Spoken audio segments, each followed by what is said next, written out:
Price Lord. Good news என்கிற நிகழ்ச்சியிலே உங்களை வரவேற்கிறேன். இன்றைக்கு தியானத்திற்கு ஒரு வசனத்தை வாசிப்போம்.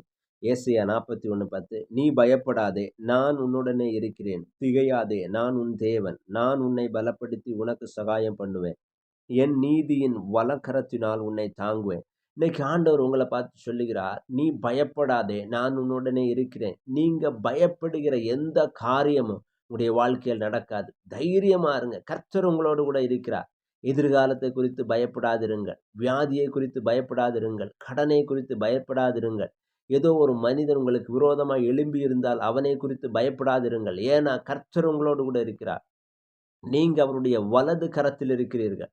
அதனால அவர் ஒருபோதும் உங்களை சத்துருடைய கரத்தில் ஒப்புக் கொடுப்பதில்லை.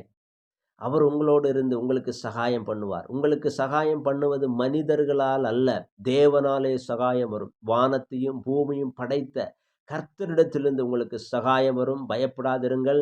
கர்த்தர் உங்களுடைய வாழ்க்கையில் அற்புதங்களை அதிசயங்களையும் செய்வார். Have a nice day. God bless you.